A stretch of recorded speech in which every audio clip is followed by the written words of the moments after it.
A'udzubillahiminasyaitonirrajim. Bismillahirrahmanirrahim. Assalamualaikum warahmatullahi wabarakatuh. Asyhadu an la ilaha illallah, asyhadu anna Muhammadar Rasulullah. Allahumma sholli ala sayyidina Muhammad wa ala ali sayyidina Muhammad. Kama sholaita ala sayyidina Ibrahim wa ala ali sayyidina Ibrahim bil alamina innaka Hamidum Majid. Alhamdulillah, kita ketemu lagi ya dalam suasana akhir pekan ya. Semoga akhir pekannya membawa suasana bahagia bersama keluarga. Di akhir pekan ini aku mencoba akan menyampaikan sebuah materi kajian yang sebetulnya itu ya penting juga sih untuk dijelaskan, karena banyak ditanyakan oleh teman-teman Kristen kita ya. Bismillahirrahmanirrahim.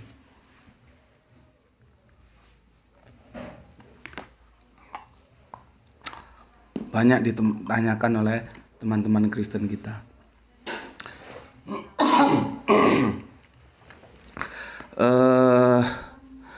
Jadi gini aja, kita sedikit rileks, artinya tidak terlalu seperti biasanya dari ayat ke ayat ya.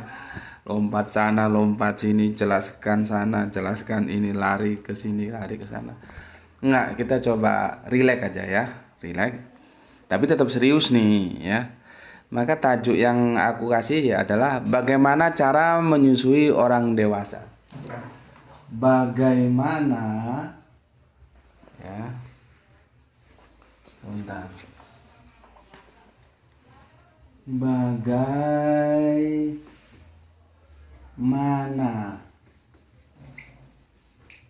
cara menyusui orang dewasa.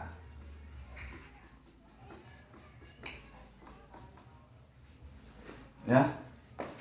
Ini tajuk kita di akhir pekan. Dan semoga akhir pekannya membawa kebahagiaan. Bagaimana cara menyusui orang dewasa? Begini.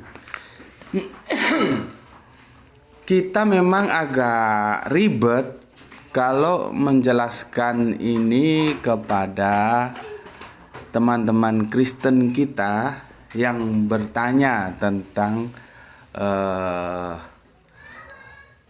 permasalahan ini ya. Karena begini, bagaimana kita akan menjelaskan sebuah hadis kepada orang yang tidak tahu hadis? Kan perlu kejelian tersendiri untuk menjelaskannya. Gitu ya. Karena hadis dan Al-Qur'an itu mempunyai bobot yang berbeda, di mana Al-Qur'an itu absolut sedangkan hadis itu kan relatif. Artinya bisa saja hadis itu diterima oleh seseorang tetapi ditolak oleh orang lain. Ya. Nah, seharusnya sih teman-teman Kristen ketika mau menjadikan hadis ini sebagai bahan diskusi yang akan diajukan kepada teman Islamnya, seharusnya yang ditanyakan dulu ketika itu argumentatifnya diambil dari hadis bukan Al-Qur'an, maka harus ditanyakan dahulu seharusnya, apakah Anda menerima hadis ini? Harusnya begitu. Karena nanti kamu capek-capek menanyakan ternyata teman Islammu itu menolak hadis ini, kan sia-sia. Ngapain ngomong sudah berbuih-buih? Langsung aja, oh enggak, saya enggak terima hadis ini, saya tolak. Kan selesai. Jadi sia-sia. Makanya teman-teman Kristen, ketika Anda ingin menanyakan sesuatu yang itu berbasic pada hadis, bukan Al-Qur'an ya. Karena kalau Al-Qur'an itu orang Islam pasti nerima. Kalau itu berbasic pada hadis, maka yang perlu kalian tanyakan dulu apakah hadis itu diterima oleh teman diskusimu itu, ya. Kalau ditolak ya nggak bisa. Ya kan nggak mungkin ya hadis yang ditolak oleh lawan atau teman atau gini loh ya. Ketika aku ingin mendiskusikan tentang Yesus, itu ndak mungkin aku menggunakan Injil Barnabas. Karena aku tahu dalam kekristenan Injil Barnabas itu apokrifa. Itu logika yang paling sederhana, seperti itu. Begitu juga ketika kalian ingin menanyakan sesuatu dan itu berbasis hadis, ya, tanyakan dulu hadis itu diterima atau ditolak. Lah kalau hadis itu ternyata ditolak, untuk apa juga kamu tanyakan capek-capek, ya. Oke. Sederhana lah itu kerangka berpikirnya, ya. Berikutnya, kenapa hadis itu menjadi relatif? Hadis itu ditulis, ada yang bilang 200, ada yang bilang 300 tahun kemudian. Bayangkan berapa generasi itu. Kenapa baru ditulis dalam kurun waktu yang panjang itu, yang beberapa generasi itu, bisa 2-3 generasi? Iya, karena Kanjeng Nabi melarang untuk ditulis. Kenapa dilarang? Karena nanti dikhawatirkan bercampur dengan Al-Quran. Kalau Al-Quran itu begitu turun, diajarkan, ya, diturunkan, diajarkan, ya. Hati-hati kalau aku menggunakan kata diturunkan, terus dipahami, diajarkan. Itu langsung 2 metode, dihafal dan ditulis. Nah, itu Al-Quran. Lah hadis tidak boleh karena takut bercampur. Dari kurun waktu yang panjang itulah, bayangkanlah, ya sudahlah, nggak pakai 300, pakai 200 sajalah, 200 tahun, itu kan bukan waktu yang pendek, ya, baru ditulis kemudian. Artinya berdasarkan ingatan dari ini, makanya hadis itu, sanad itu juga, di selain matan, sanad itu diperhatikan sekali. Oke. Sekarang aku akan memberikan penjelasan tentang hadis menyusui orang dewasa, sebagaimana itu sering ditanyakan oleh teman-teman Kristen. Ya. Apakah dia bertanya memang sekedar untuk tahu ataukah untuk tujuan yang lain, itu tidak ada masalah lah, ya, terserah yang bertanya. Ya. Oke. Hadis-hadis ini, ya, itu kalau aku baca dari sekian referensi yang ada, itu dinyatakan hadis yang diterima, sahih, ya, hadis yang diterima dan itu sahih. Nanti kalau udah setengah jam masih tahu, ya, itu sahih, ya. Lalu aku berposisi gimana? Menerima atau menolak itu hadis, ya. Yang jelas hadis ini, ya, diriwayatkan oleh periwayat top. Ada Ibnu Hibban, ada Muslim, ada Ibnu Majah, ada Nasai, ya. Itu perawi-perawi kelas top lah itu, ya. Sehingga banyak komentator-komentator dan pendapat-pendapat ulama dan orang-orang yang berkecimpung dalam bidang, ya, perhadisan, ya, itu mengatakan bahwa ini sahih, gitu. Ya, enggak apa-apa pendapatnya seperti itu. Oke. Lalu apa pendapatku, sahih atau tidak? Nah, itu masalahnya, ya. Aku akan jelaskan pelan-pelan, ya. Jadi begini, ada beberapa hadis, ya, yang menceritakan kisah ini. Maka hadis itu nanti akan ditinjau 2 aspek, ya. Dalam 2 aspek. Ini pertama itu adalah otentisitasnya. Otentisitas hadis. Ya, benarkah itu sahih? Jangan-jangan itu dhaif. Benarkan itu diterima, jangan-jangan ditolak. Yang kedua itu adalah ini kerjanya fuqaha ini ya, para ahli fikih. Korelasinya terhadap teori hukum fikih. Korelasinya terhadap teori hukum fikih. Ya. Karena ini nanti akan digunakan untuk mengistimbat hadis ini. Tahu ya, mengistimbat tahu ya, aku udah jelaskan kemarin. Ya, dua ini yang harus diperhatikan. Pertama, otentisitas hadisnya. Yang kedua, korelasi terhadap teori hukum fikihnya seperti apa. Ya, oke. Sekarang aku bacakan. Aku bacakan hadis ini. Pertama, jadi hadis ini bersumber pada satu sumber, yaitu Ibunda Aisyah. Ya, Bunda Aisyah. Ini sumbernya. Sumber utamanya ini itu hadis. Ya. Oke. Aku bacakan. Sorry. Dari Aisyah radhiyallahu anhu ya, bahwasanya Salim bekas budaknya Abu Huzaifah ikut bersama Abu Huzaifah dan keluarganya di rumah mereka.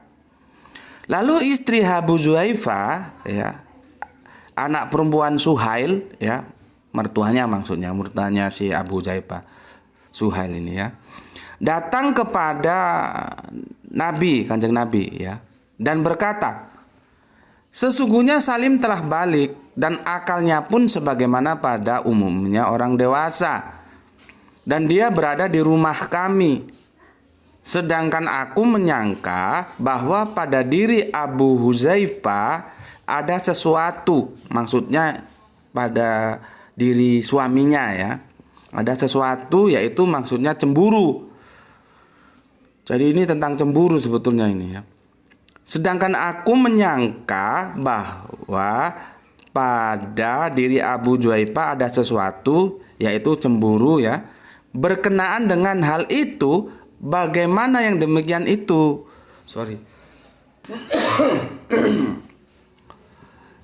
Kanjeng Nabi menjawabnya ya. Susuilah dia, maka kamu menjadi haram. Maksudnya menjadi anaknya, tidak boleh dinikah ya. Menjadi haram kepadanya dan akan hilang sesuatu yang ada pada diri Abu Huzaifah. Maksudnya rasa cemburu pada suamimu itu akan hilang ya. Lalu Sahla pulang. Nah, nampak Sahla itu istrinya ya. Jadi ini yang minta jawaban ke Kanjeng Nabi itu istrinya ya. Lalu Sahla pulang. Kemudian ia berkata, sungguh aku telah menyusuinya, maka hilanglah sesuatu yang ada pada diri Abu Huzaifah. Maksudnya suaminya Abu Huzaifah tidak cemburu lagi. Ya, perhatikan ya, redaksionalnya ini hadis riwayat via Muslim. Ini aku ambil dua via Muslim, yang satu tadi, yang satu begini. Itu yang tadi itu agak panjang, yang ini relatif lebih pendek. Sahla bintu Suhail datang menemui Nabi Shallallahu Alaihi Wasallam. Katanya, wahai Rasulullah, saya melihat sesuatu wajah Abu Huzaifah karena seringnya Salim bekas budaknya ya masuk ke rumah. Kata Nabi Shallallahu Alaihi Wasallam, susuilah dia. Katanya, bagaimana saya menyusuinya sedangkan dia laki-laki dewasa? Rasulullah alaihi wasallam tersenyum dan berkata, saya tahu dia sudah besar. Perhatikan, ini sama-sama Muslim, redaksionalnya ya, matannya sudah beda. Coba. Ini sama-sama Muslim loh ya. Belum nanti aku bacakan dari hadis riwayat lain. ya. Sudah jelas. Muslim yang pertama aku baca tadi ya, itu tidak ada mengatakan, tidak ada dialog ya. Kalau ini kan jelas ada dialog. Susuilah dia. Katanya bagaimana menyusuinya sedangkan dia laki-laki dewasa. Rasulullah Shallallahu Alaihi Wasallam tersenyum dan berkata, saya tahu dia sudah besar. Itu di Muslim yang kedua. Di Muslim yang aku pertama redaksional itu ndak ada, ya. Bahkan begini, susuilah dia, maka kamu menjadi haram kepadanya, akan hilanglah sesuatu pada diri Abu Huzaifah, ya. Lalu Sahla pulang kemudian berkata, sungguh aku telah menyusuinya, maka hilanglah sesuatu yang ada pada diri Abu Huzaifah. Perhatikan dengan cermat ya. Pada hadis yang diriwayatkan Muslim, via Muslim yang pertama, itu ada konsekuensi hukum. Ya, dijelaskan di situ ada konsekuensi hukum. Susuilah dia, maka kamu menjadi haram kepadanya. Perhatikan. Jadi yang membuat Abu Huzaifah itu tidak lagi cemburu karena ada konsekuensi hukum, ya. Sahla itu sudah haram bagi Salim karena sudah menjadi ibunya lewat persusuan. Tapi ya, di sini tidak ada dialog tentang dewasa itu. Sementara di Muslim yang kedua, konsekuensi hukum tidak dikatakan, tapi ada dialog. Susuilah dia, katanya, bagaimana saya menyusuinya sedangkan dia laki-laki dewasa. Rasulullah alaihi wasallam tersenyum dan berkata, saya tahu dia sudah besar. Oke, ya, tidak ada konsekuensi hukum, tidak dijelaskan, ya. Dan di sini terjadi dialog bagaimana menyusui anak yang sudah dewasa. Jadi artinya sesama Muslim saja itu sudah terjadi beda matan, beda redaksional. Padahal peristiwanya sama, sumbernya sama, ya, itu sama-sama Muslim. Sekarang kita bandingkan dengan Ibnu Majah. Begini, suatu ketika Sahla binti Suhail mendatangi Nabi Shallallahu Alaihi Wasallam seraya berkata, wahai Rasulullah, saya merasakan aura kebencian timbul dari Abu Huzaifah ketika Salim, mantan anak angkatnya, lalu lalang menemui aku. Lantas Nabi menjawab, susuilah dia. Kemudian Sahla pun bertanya, bagaimana mungkin aku menyusuinya, padahal dia adalah seorang laki-laki dewasa. Nabi tersenyum sembari menjawab, aku tahu bahwa dia laki-laki dewasa. Maka Sahla menyusuinya. Nah, ini hampir sama dengan Muslim yang kedua tadi.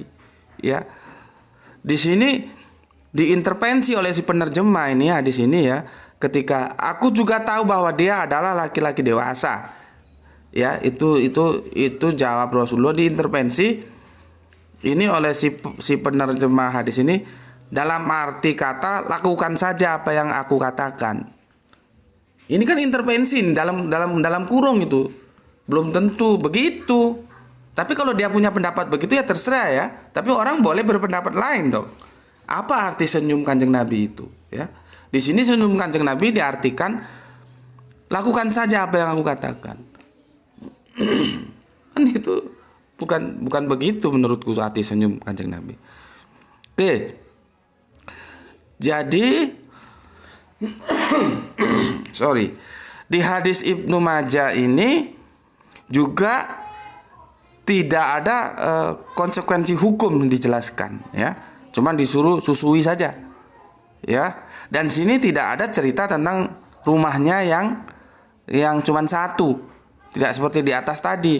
Dan dia berada di rumah kami, sedangkan ya, jadi satu rumah itu nggak diceritakan, sudah beda lagi, ya. Ibnu Majah itu. Sekarang Nasai, ya.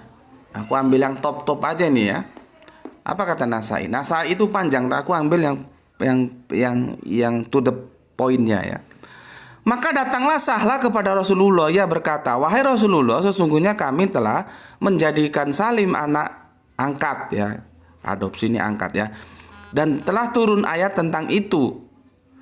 Maksudnya membatalkan adopsi. Sementara Salim keluar masuk dalam rumahku dan aku dalam keadaan tidak berpakaian menutup aurat ya, fudul ya. Dan kami tidak punya rumah lain kecuali satu. Nah, ini dijelaskan. Mereka hanya punya satu rumah. Ya. Kalau yang di atas tadi rumah, cuman dijelaskannya dan dia berada di rumah kami. Nggak dijelaskan rumahnya ada berapa. Meskipun sama-sama ada rumahnya, beda kan redaksionalnya. Kalau di sini dijelaskan ya bahwa rumahnya cuma satu. Ya. Oke, tadi apa tadi? Nasai ya. Oke, aku ulangi lagi.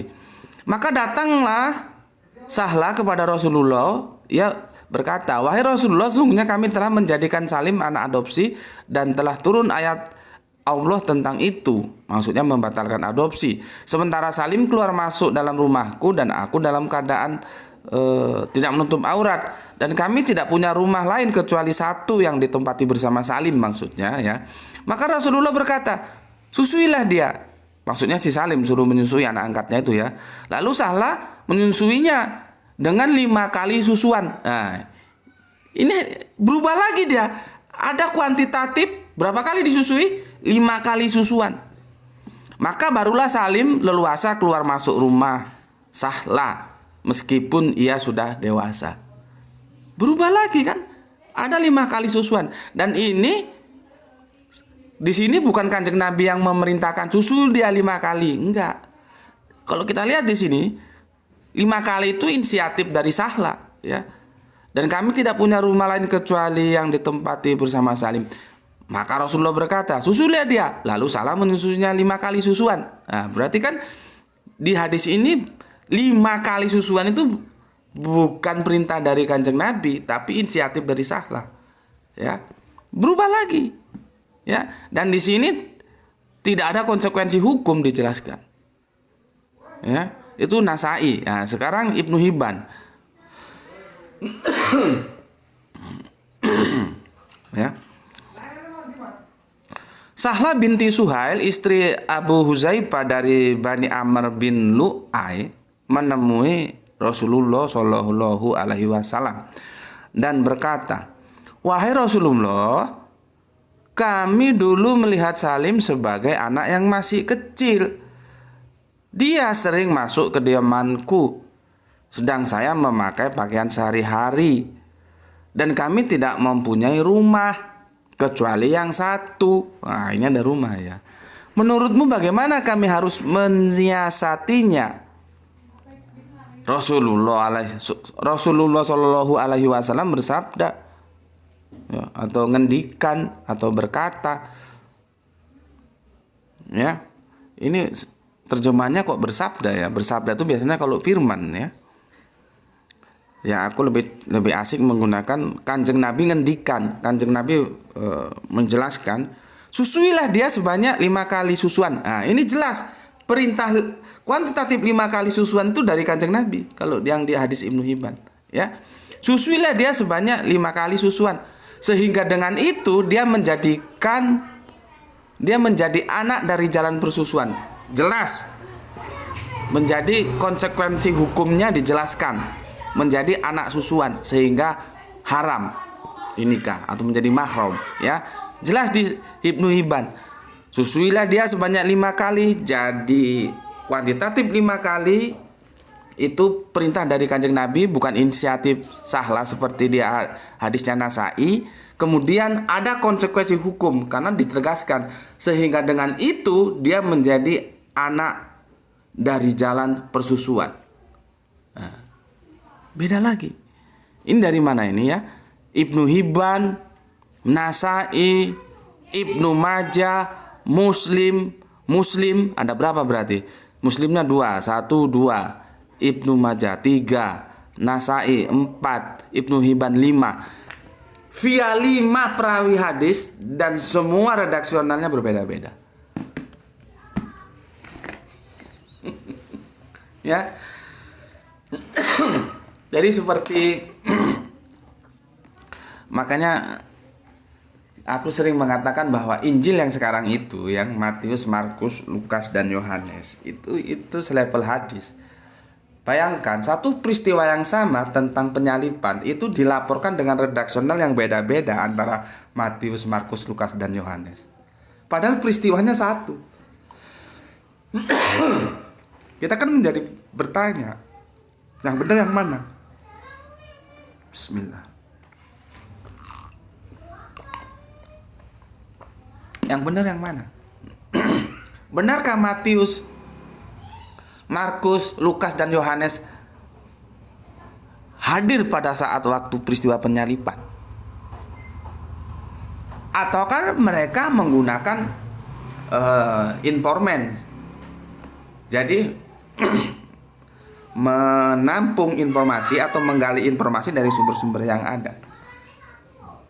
Ketika sumbernya berbeda, laporannya jadi beda. Maka antara Matius, Markus, Lukas, dan Yohanes menceritakan tentang satu peristiwa yang sama penyaliban, beda-beda. Lihat aja redaksionalnya beda-beda. Pertanyaannya mana yang benar? Hampir sama dengan ini, aku menggunakan cara seperti itu untuk melihat hadis. Jadi walaupun ulama, kiai, orang pinter-pinter top-top mengatakan bahwa hadis ini sahih, nanti dulu. Ya, aku hargai pendapat mereka. Kalau dikatakan sahih, ya itu kan hak mereka, harus kita hormati. Tapi bagiku nanti dulu, apakah itu sahih atau tidak, atau doib bahkan tertolak, ya. Sekarang alasanku begini. Hadis ini bersumber dari satu sumber yang sama, Bunda Aisyah. Ceritanya menceritakan tentang satu peristiwa yang sama. Sebetulnya intinya adalah kecemburuan bapak angkat tentang hubungan antara anak angkatnya yang sudah dewasa dengan istrinya. Intinya sebetulnya di situ. Tapi kenapa redaksional matan hadisnya itu menjadi beda-beda? Padahal sumber beritanya sama, Bunda Aisyah, dan ceritanya juga sama.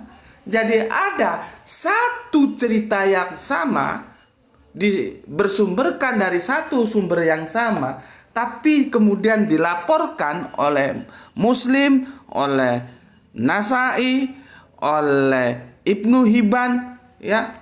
Siapa lagi? Ini Ibnu Majah, dengan redaksional yang beda-beda.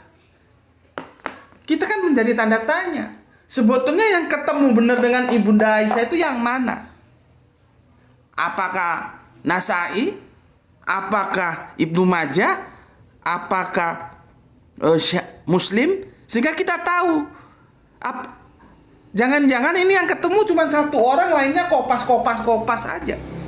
Apakah benar keempatnya itu sama-sama pernah bertemu kepada Bunda Aisyah tentang peristiwa Sahal itu tadi? Kan ini menjadi pertanyaan-pertanyaan yang harus kita jawab. Ya. Karena apa? Faktanya redaksionalnya itu beda. Kita kan tanya, sing bener sing di, yang bener yang mana? Hadis mana yang pertama kali muncul, atau siapa yang pertama kali ketemu Bunda Aisyah? Itu yang pertama. Berikutnya, apakah benar para perawi ini semuanya benar-benar ketemu Bunda Aisyah? Jangan-jangan menggunakan second opinion saling kopas.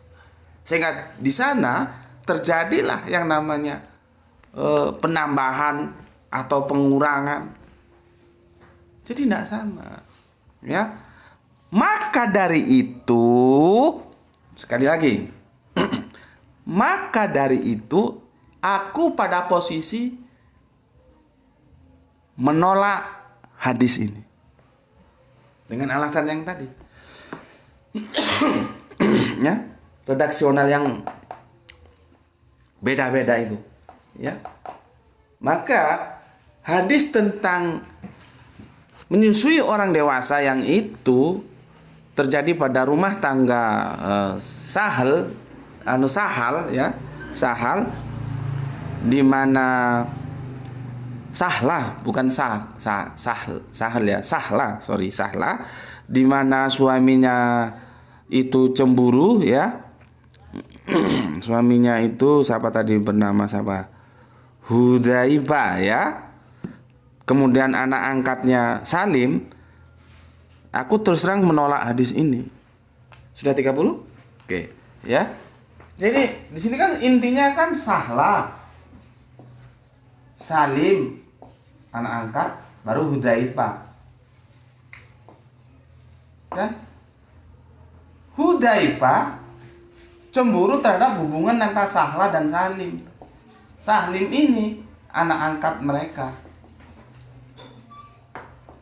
Tapi benarkah peristiwa ini benar terjadi dan Sahla akhirnya menemui Kanjeng Nabi? Kalau benar, kenapa redaksional hadisnya kok beda-beda? Dari perbedaan itu, maka aku tolak. Ya. Aku tolak hadis itu. Artinya tidak aku terima.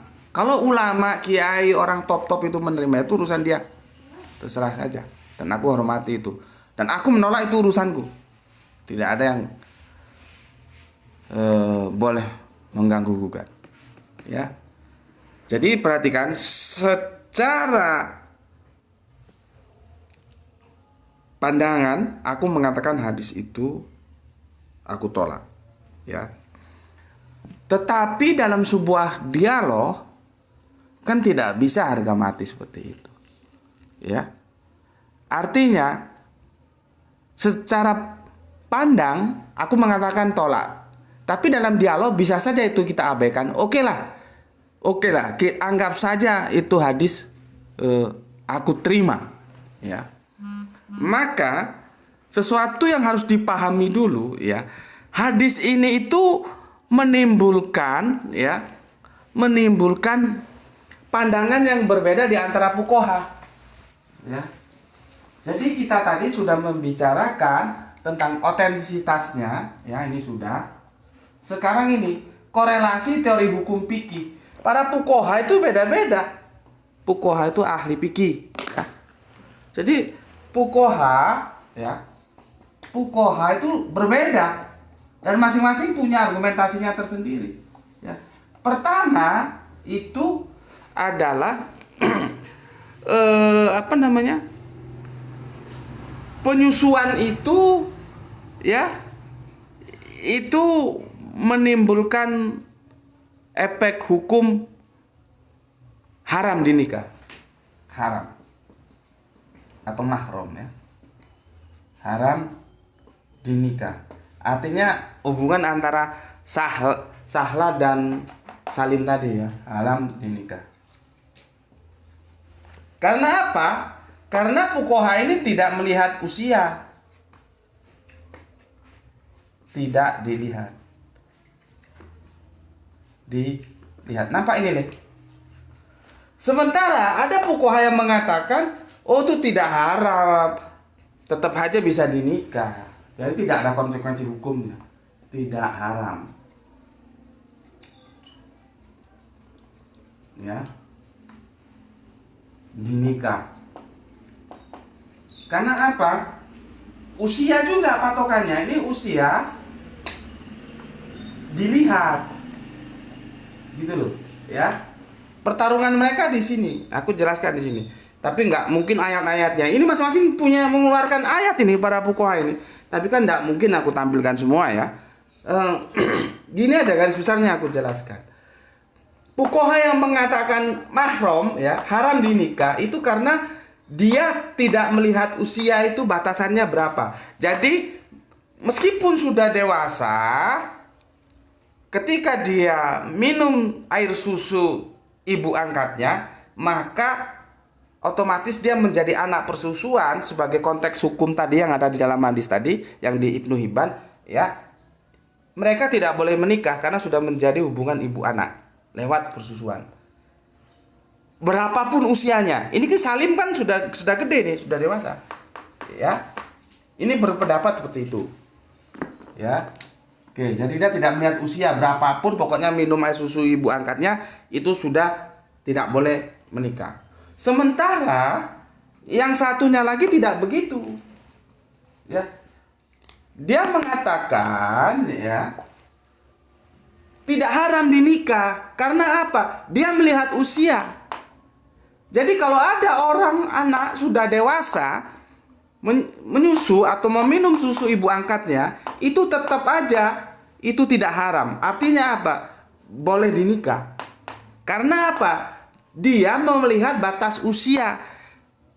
Itu menjadi haram dinikah atau menjadi mahram itu ketika anak itu 2 tahun ke bawah usianya. Perhatikan. Di sini faktor usia diperhitungkan. 2 tahun ke bawah karena disapih itu pada usia 2 tahun ke bawah. Karena apa? Usia pada 2 tahun ke bawah, darah susu itu akan membentuk darah, tulang dan daging. Ya. Jadi di sini mengatakan tidak haram karena sudah dewasa kecuali umur 2 tahun ke bawah. Alasannya banyak ini argumentasinya. Dan ini mengatakan oh haram karena dia tidak melihat usia meskipun sudah dewasa. Kalau minum susu itu menjadi haram gitu ya. Beda kan dua pendapat ini. Cuman pertanyaanku ya, kita bisa teliti ini. Kalau memang menyusui itu tidak menimbulkan konsekuensi teori hukum fikih menjadi boleh dinikah atau tidak boleh dinikah, berarti kan tidak menyelesaikan masalah yang dihadapi Sahla tentang kecemburuan Hudzaifah. Kan logikanya kan di sana. Kalau tidak menimbulkan efek hukum fikih lah, untuk apa? Untuk apa Kanjeng Nabi memerintahkan susui dia? Kalau itu tidak menimbulkan efek hukum sehingga haram dinikah lah, untuk apa? Justru karena efek hukum itulah Hudzaifah akhirnya tidak cemburu. Itu kan sudah jelas konsekuensinya seperti ini. Ya. Tetapi ya biarlah mereka bertarung berdasarkan prinsip dasar hukum yang diambil masing-masing, silakan saja. Ya adanya memang seperti ini pertarungannya. Nah sekarang kalau aku mengatakan seperti yang aku katakan tadi ya, aku menolak. Tapi seandainya menerima, oke lah menerima. Artinya aku menerima itu pasti dia mengandung korelasi terhadap hukum fikih. Artinya apa? Setelah diminum ya, itu menjadi haram untuk dinikah. Menjadi haram pernikahan yang terjadi antara Sahla dan Salim. Sehingga itulah yang membuat Hudzaifah tenang. Ya. Ya, clear ya. Masalahnya sekarang teknik minumnya itu gimana? Gitu loh. Ya. Teknik sudah adzan ya. Ya, aku persingkat ya karena memang waktunya mepet tadi, aku siang sibuk ya.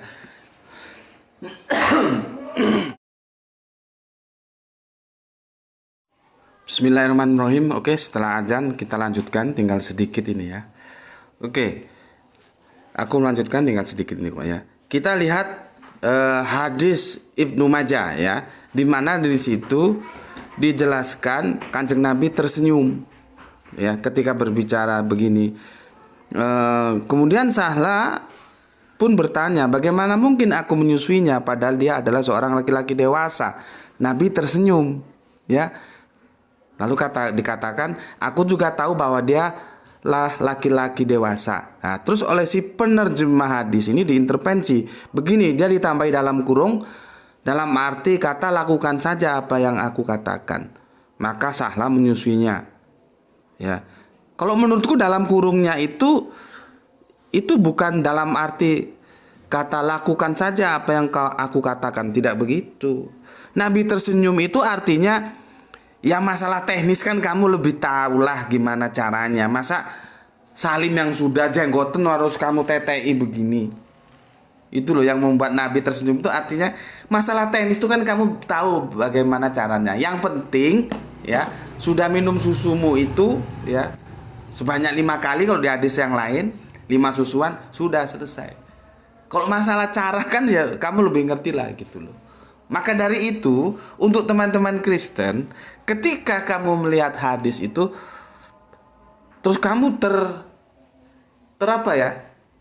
terbawa dalam suasana pikiranmu itu bagaimana layaknya seorang anak kecil usia 2 tahun menyusu kepada ibunya. Begitu juga lah Salim terhadap Sahla menyusu meskipun Salim sudah dewasa, sudah jenggotan, menyusu kepada Sahla, ibu angkatnya, sebagaimana anak umur 2 tahun ke bawah itu menyusu. Apakah begitu dalam pikiranmu? Kalau begitu dalam pikiranmu, ya itu yang salah kamu sendiri, yang ngeres kamu sendiri. Artinya apa? Ya tidak mungkin lah, kan ada teknis. Nggak tahu dulu sudah ada gelas seperti ini belum? Yang mungkin cangkir ya. Abad-abad segitu gelas sudah ketemuan belum, nggak tahu. Kan bisa saja cangkir diperes begini, terus susunya diminumkan kepada Salim. Itu kan masalah teknis gitu loh. Jadi jangan berpikiran ngeres. Orang tua apa nanti menyusui orang dewasa yang sudah berjenggotan terus netek seperti anak umur 2 tahun. Ya enggak begitulah ya. Karena masalah teknis itu kan seperti Kanjeng Nabi tersenyum, masalah teknis kan kamu lebih tahu baiknya itu gimana gitu loh. Masa harus dijelaskan lagi gitu. Ya. Oke. Aku review lagi. Secara pandangan yang aku berikan, aku menolak hadis ini. Meskipun para ulama, para kiai, para tokoh-tokoh, para orang-orang cendekiawan mengatakan itu sahih, diterima, ya terserah, itu urusan mereka. Tapi aku menolak. Alasannya apa? Alasannya seperti tadi yang aku sampaikan, matan dari masing-masing perawi. Jangankan masing-masing perawi, dari 2 hadis yang diriwayatkan Muslim saja sudah berbeda. Itu menjadi masalah. Satu peristiwa yang sama dari sumber yang sama lalu dilaporkan dengan cara yang berbeda-beda, itu menjadi sebuah tanda tanya besar. Ceritanya sama tentang siapa? Tentang Sahla, tentang Salim, tentang Hudzaifah. Sumbernya siapa? Sama, dari Ibunda Aisyah. Kenapa lalu matannya kok berubah-ubah? Dari satu perawi ke perawi, itu kan menjadi tanda tanya, apa benar peristiwa itu ada. Meskipun aku belum berbicara sanad ya, bagiku sudahlah, tidak perlu sanad, cukup matanya bermasalah, untuk apa sanadnya diurus lagi gitu. Nah, sekarang aku sudah mengatakan secara cara pandang seperti itu, tapi oke lah, itu kita abaikan supaya diskusinya tetap berlanjut. Oke, aku terima. Maka aku katakan, kalau aku terima, aku itu pada pihak pertarungan fuqaha yang itu menimbulkan efek haram. Akhirnya tidak boleh dinikah. Lah kalau tidak menimbulkan efek haram sehingga tidak boleh dinikah, apa perlunya Kanjeng Nabi memerintahkan Sahla untuk menyusui 5 kali si Salim? Ya, apa perlunya? Dan kita tahu dari efek haram itulah akhirnya Salim bisa bebas keluar masuk rumah dan Hudzaifah tidak cemburu lagi. Gitu. Nah, sekarang kembali ke masalah teknis. Ya seperti yang aku jelaskan tadi. Mungkin itu yang menarik bagi teman-teman Kristen, sehingga selalu ini menjadikan yang berulang kali ditanyakan. Makanya aku jelaskan ya, kalau kamu bertanya tentang itu hadis, basicnya kamu tanyakan dulu ya kepada siapa yang kamu akan ajak diskusi. Hadis itu diterima atau ditolak? Kalau ditolak, ya untuk apa kamu capek-capek? Kan tidak akan ditanggapi kamu ya. Kalau diterima baru diskusi dilanjutkan dan begitu. Nah, sekali lagi, mungkin dalam benak-benakmu itu cara gitu loh. Caranya itu gimana orang sudah jenggotan kok nyusu sama mamanya. Ya jangan kamu anggap seperti cara anak umur di bawah 2 tahun netek sama ibunya. Seperti aku bilang tadi, bisa saja diambil ya, cangkir, yang penting 5 kali 5 susuan, selesai gitu. Tapi itu adalah langkah kompromiku kalau aku mengabaikan hadis ini. Kan sudah jelas aku katakan posisiku adalah menolak ini hadis. Oke, itu mungkin yang bisa aku jelaskan, dan semoga teman-teman Kristen mendapatkan penjelasan seperti yang aku telah sampaikan, begitu juga teman-teman Islam, sehingga di akhir pekan ini bisa tetap kita ngaji meskipun ringan-ringan saja, tetapi tetap juga menambah pengetahuan bersama bagi kita. Bismillahirrahmanirrahim. Alhamdulillahirabbil alamin.